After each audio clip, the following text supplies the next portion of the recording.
basically said that he didn't love me anymore and didn't feel the same way. And Jenn Strader, will you please make me the happiest girl in the world and marry me? But the real world.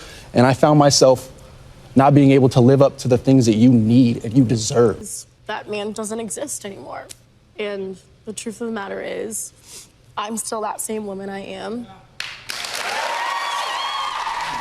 She sure is. Standing tall. Jenn Tran joining us live right now. Good morning to you. Good morning. It was hard to watch for me. I can't imagine how you were doing last night. Yeah, it definitely was a moment that I had been wanting to happen for the past month. You know, I just needed to get that out off of my chest and start a clean slate and move on with my life. Can you fill our viewers in on the timeline here? Because you were just explaining to me behind the scenes. Absolutely. So Devin and I had gotten engaged back in May, and we had just broken up about a month ago. And since then, it's kind of just been off and on and whatnot. So it was nice to kind of get the closure that I finally needed last night. You looked so happy when you asked him to marry you. What can you share, if you're comfortable with, what changed? Yeah, I mean, with me, nothing had changed with me. I was so happy. I was so ready to start our life together. But I had realized that his energy had shifted and his priorities had shifted, and he wasn't the same person he was on the show as off of the show. And yeah. How soon did you realize that? It was pretty immediate that I started noticing the efforts were different and the inconsistencies and the things that he was promising me and then not fulfilling. But you know, I said maybe it's just the show. It's been a lot coming off of the show, so I gave grace with that. And I think over time, you know, just realized that his heart just wasn't in it anymore. Yeah. Okay.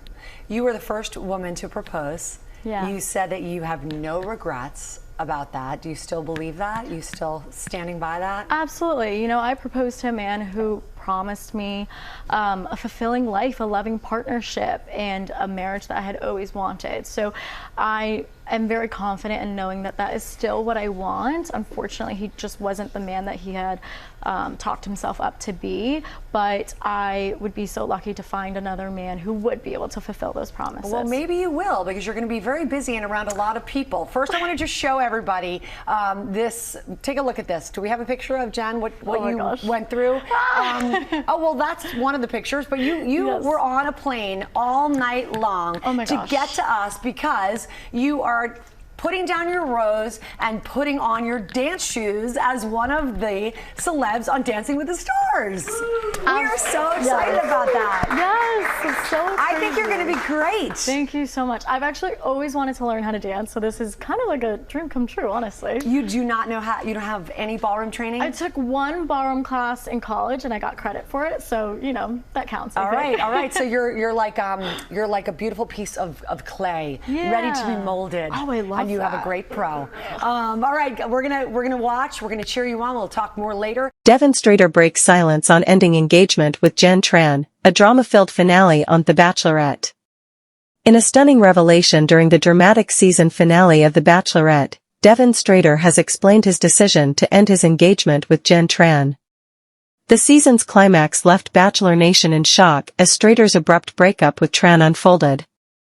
During the After the Final Rose segment aired on September 3rd, Tran, the show's first Asian American lead, emotionally shared how Strader ended their engagement merely 2 months after their time in Hawaii. "He told me he didn't love me anymore and didn't feel the same way," Tran, 26, recounted to host Jesse Palmer.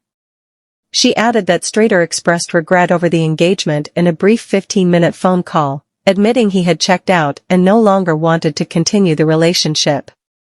Strader, 28, acknowledged his doubts and admitted he had been transparent about his hesitations. "I did come clean to you about that," he told Tran. However, Tran countered that he had concealed his true feelings, making her believe in the relationship and fight for it even as it faltered. In his attempt to ease the tension, Strader praised Tran for her personal growth, stating, "I watched you grow into an amazing woman. It was incredible to see." Despite this, Strader confessed he fell short of the expectations in the real world, acknowledging his inability to meet Tran's needs and standards. Tran emphasized the importance of commitment and the impact of broken promises. I hope you learn that the weight of your words matters, and that if you promise something, you should be able to fulfill it, she told Strader. When I love something, I nurture it and value it, I don't discard it the next day. The season finale has sparked a broader discussion about the reality TV format and its treatment of its participants. Critics argue that reality TV often exploits emotional turmoil for dramatic effect, as seen in Tran's heart-wrenching finale. This sentiment is echoed by viewers who feel that the show's approach may have crossed a line in its pursuit of drama. Fans have also highlighted Jenn Tran's brother, James Tran, as a standout during the finale. He was praised for his role in scrutinizing the contestants and for his discerning support of his sister. His efforts to question Strader's commitment and express concerns over trans suitors were widely commended. As The Bachelorette continues to evolve, the show's handling of trans engagement and the subsequent fallout has ignited discussions about the ethics and emotional impact of reality television.